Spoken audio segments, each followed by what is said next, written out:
Well, my friends, welcome back to Tip of the Week. We're here in the beautiful golf course of Endura in Tela, Honduras, talking a little bit about golf today. We had a viewer send in a video, Eder from North Carolina, wanted to know a little bit about why he's having some issues making some divots. When he sent me his video, there was one thing that we kind of talked about, obviously off the side there in the chat, and we did notice that his right foot had a tendency of rolling over just a little bit there, and some other videos he sent me even more drastically. So the tip of the week today is going to talk a little bit about how to help and fix that. To your right here, you see this post. It's going to help me show you a little bit better, and image-wise, what the right hip is supposed to be doing in the golf swing. Most players, when they're amateurs, they like the feeling of swaying because it feels powerful, but in reality, it's not creating a lot of torque and a lot of turn for you. Hence, it's pretty hard to make a divot when the club is traveling like this versus traveling down at an impact zone and making a proper release. So think about this pole as a point of reference. If the golfer takes it to the top of his swing, right? And most amateurs really like to do this. They like to bump that hip off to the right, roll that weight on their right foot. The only thing you can do to save yourself from here is move drastically to the left and release the hands through the ball. Well, it's not going to really create a down impact, descending blow. So that's a little issue with trying to make divots that way. Then you're going to hear guys tell you, well, keep your head down as you're doing that.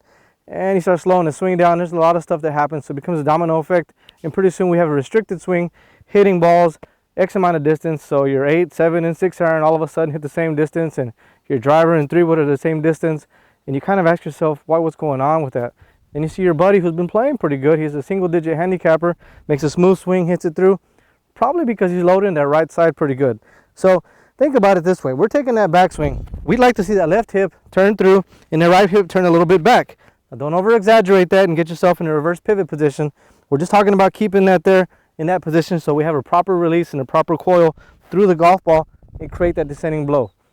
A little home drill you can do, you can take a club out of your bag, put it here on the ground, put it right in the middle of your foot where that club's going to lift up. Now when you have a golf ball here in place, and you can hit some practice balls at the range for yourself, and it will look something like this here. We're set up. Now if you make a backswing and you stay on the right side here, the weight right on the inside of the foot, it's going to hold itself properly. Now if you don't and you roll yourself off to your right, you're going to feel it.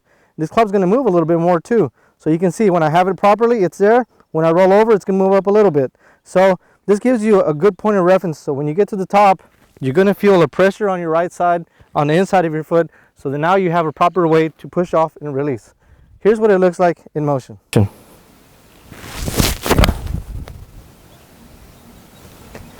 Okay, my friends, thanks again for being here, Tip of the Week. Now let's go to the question of the week, so that way for the players and the viewers that are watching the Tip of the Week, you are in a contest to go ahead and win a driver from Callaway. So you will see the leaderboard during that segment.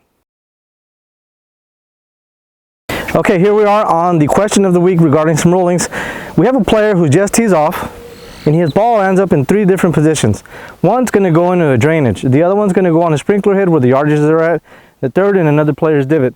You go ahead and tell me what the scenarios are and what the rulings are for each one of those areas. Comment in the YouTube and we'll go ahead and put you in that competition to win that Callaway driver. The new Epic driver, so you get to pick your loft and some specifications there for yourself if you happen to win this segment of the 10 episodes that are following this episode. So it's points accumulated. As you can see here on the leaderboard below me, you'll be able to see who's winning what. You get a half a point if you have answered correctly. You get 1 point if you're the first person to answer that after we post that segment in the comments below. Well, my friends, thanks again also for helping us take the Spanish version of the show to 11,400 views in 5 days, something we've never done before. Hopefully we take the same approach with this English version and we grow it that same way. Thanks again. Let's keep growing the game. We'll see you next week.